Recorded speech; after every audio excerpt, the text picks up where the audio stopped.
सर्वधर्म परित्यज्य मामेकं शरणं व्रज अहं तां सर्वपापेभ्यो मोक्षयिष्यामि मा शुचो। গীতা 18 অধ্যায়ে 66তম এই শ্লোকের সাথে অনেক মানুষেরই পরিচয় ঘটেছে এবং যারা জানেন না তাদের গীতার এই শ্লোকের সাথে আজ পরিচয় করিয়ে দিচ্ছি। গীতার এই বাণী সম্পর্কে জানতে পারলে সমস্ত গীতার সম্পর্কে আপনার নিজস্ব এক ধারণা তৈরি হবে এবং এই বাণীর মাধ্যমে আপনি আপনার জীবনের সত্যের সাথেও পরিচয় ঘটাবেন। অর্জুন সমস্ত জ্ঞান অর্জনের পর শ্রীকৃষ্ণকে হাত জোর করে কি এমন বললেন যে এই শ্লোকটি উঠে এলো।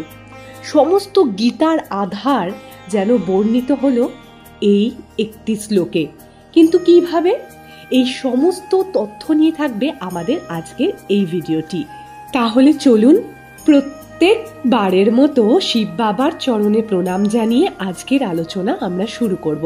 এইরূপ আরও পৌরাণিক তথ্য পেতে আমাদের চ্যানেলটিকে সাবস্ক্রাইব করতে ভুলবেন না, আর অবশ্যই পাশে থাকা বেল আইকনটি প্রেস করে দেবেন।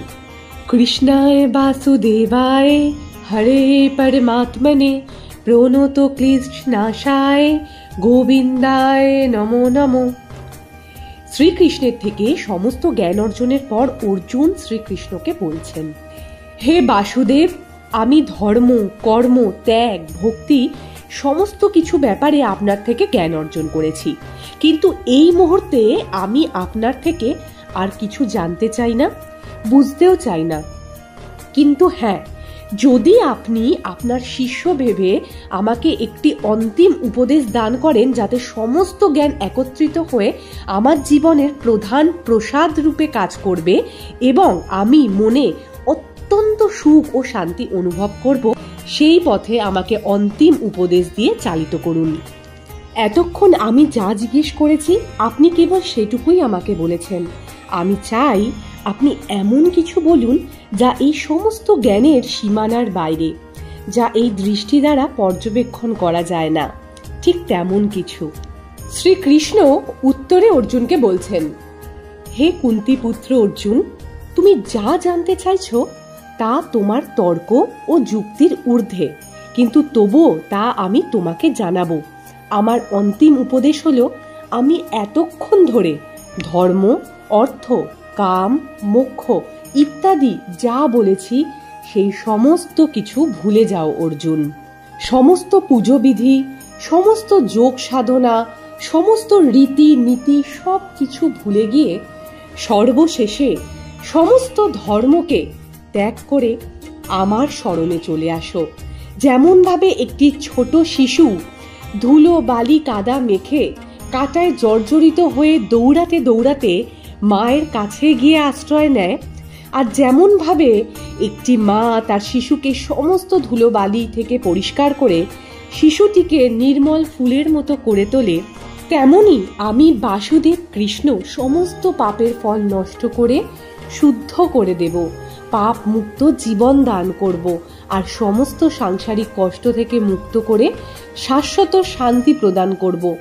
তাই তো বলছি, সর্বধর্ম পরিত্যাজ্য মামেকং শরণং ব্রজ অহং তাং সর্বপাপেভ্যো মোক্ষয়িষ্যামি মা শুচো। অতঃপর অর্জুন নিজের কর্তব্য জানতে চাইলে শ্রীকৃষ্ণ তাকে উত্তরে বললেন তার গান্ডীব তুলে ধর্মযুদ্ধে প্রবেশ করতে। সর্বশেষে বলে রাখি, এখানে যে ধর্ম ত্যাগ করে শ্রীকৃষ্ণের চরণে শরণাগতির কথা বলা হয়েছে তার রিলিজিয়ানকে প্রদর্শন করে না। সকাল থেকে রাত অবধি আমরা যা কর্ম করি সেটাই আমাদের ধর্ম, অর্থাৎ এখানে কর্তব্য ও দায়িত্বকেই প্রাধান্য দেওয়া হয়েছে। কিন্তু শোক দুঃখে ডুবে থাকা মানুষ সঠিক কর্ম করে উঠতে পারে না, দিশেহারা হয়ে সমস্ত কর্তব্য থেকে নিজেকে সরিয়ে নেয়।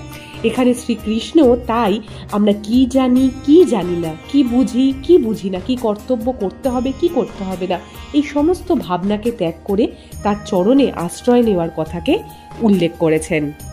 এবং যে জ্ঞান শ্রীকৃষ্ণ গীতায় বলেছেন তা যদি আমরা অনুসরণ করতে না পারি, সেটাকে স্বীকার করে আমরা যেন পরম পিতা পরমেশ্বরের চরণে নিজেকে সমর্পণ করতে পারি, এটিই তার এবং এই বাণীর মূল বক্তব্য।